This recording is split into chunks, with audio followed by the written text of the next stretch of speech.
Welcome students. Students, you like many birds and animals and their stories. Today we will learn the story about hen. Hen is little and its color red. Dog, cat and duck are participate in this story. Now we will learn the story about the little red hen. What it does in the story? I will read the story loudly. You listen carefully and pay attention. Okay? A little red hen lived on a farm with a cat, a dog, and a duck. One day, she found a few grains of wheat. एक छोटी लाल कोंबडी एका शेतमळ्यावर एक मांजर, कुत्रा आणि बदक यांच्याबरोबर राहत होती. एके दिवशी तिला काही गव्हाचे दाणे सापडले. ती म्हणाली, "Who will sow the wheat?" she said. "Not I," said the duck. "Not I," said the cat. "Not I," said the dog. "Very well then," said the little red hen. "I will." So she sowed the wheat. ती म्हणाली, "गहू कोण पेरणार?" बदक म्हणाले, "मी नाही." मांजर म्हणालं, "मी नाही." कुत्रा म्हणाला, "मी नाही." "ठीक आहे तर मीच पेरीन," ती छोटी लाल कोंबडी म्हणाली. तसे तिने ते गहू पेरले.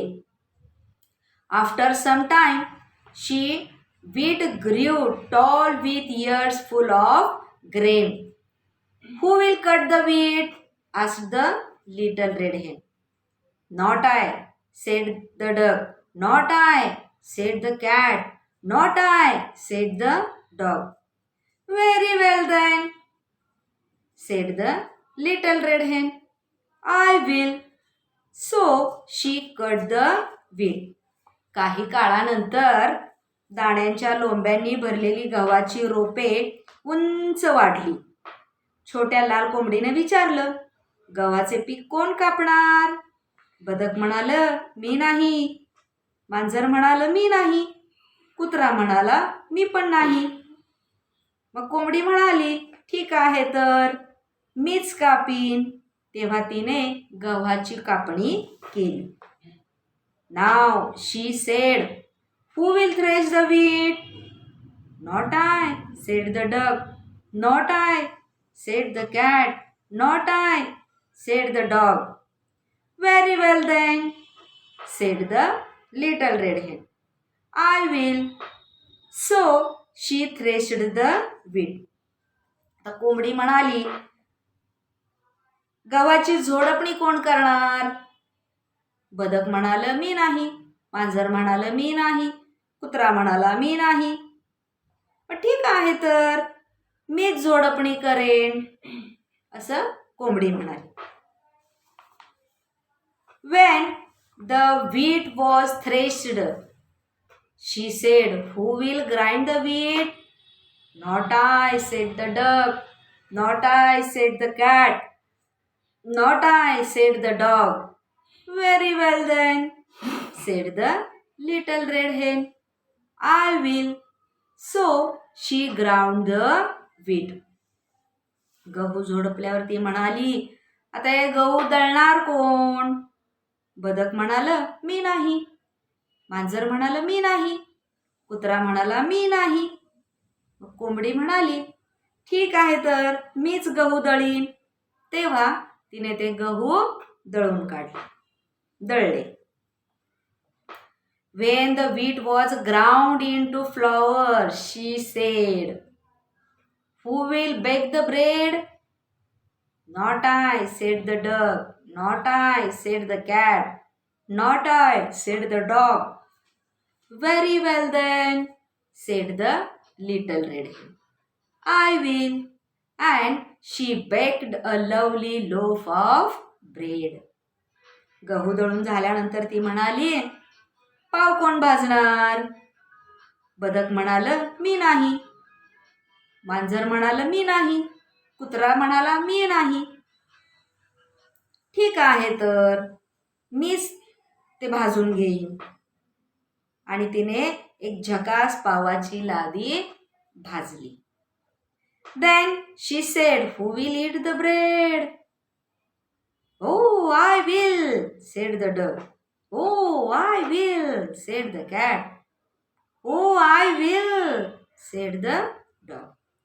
"Oh no, you won't," said the little red hen. "I will."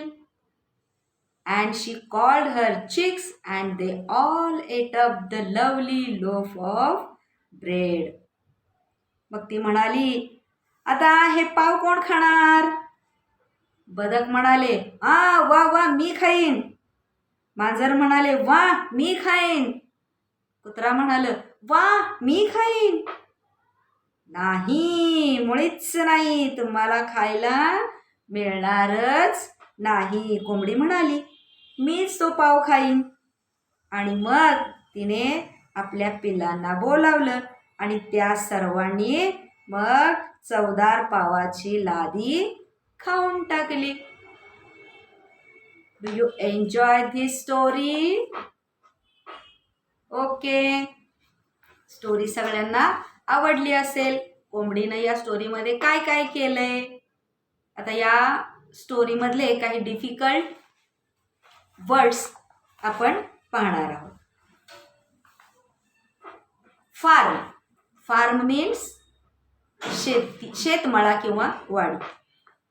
Found सापडले. अ फ्यू थोडेसे किंवा काही. ग्रेन्स धान्याचे दाणे. व्हीट गहू. सो पेरणे. व्हेरी वेल ठीक आहे. सोड पेरले. थ्रेश झोडपणी करणे. ग्राइंड धान्य दळणे. फ्लॉवर धान्याचे पीठ. बेक भाजणे, इथं भट्टीमध्ये.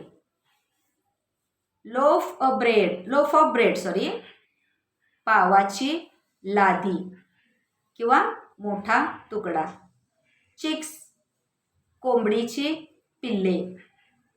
एट अप खाऊन टाकले.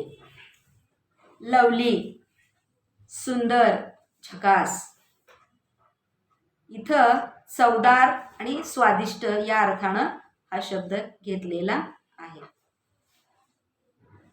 यानंतर पान नंबर 17 वर आपल्या पाठ्यपुस्तकातील ॲक्टिव्हिटी एक दिलेली आहे, ती आपण बघूया. Number the pictures to put them in the proper order. Try to write a sentence about each. आता खाली काही चित्र दिलेली आहेत, त्या चित्र योग्य त्या क्रमाने लावण्यासाठी त्यांना आपण क्रमांक द्या आणि प्रत्येक चित्राबाबत एखादे वाक्य लिहिण्याचा प्रयत्न करा. Do you enjoy this story? Read the story aloud at home. Thank you.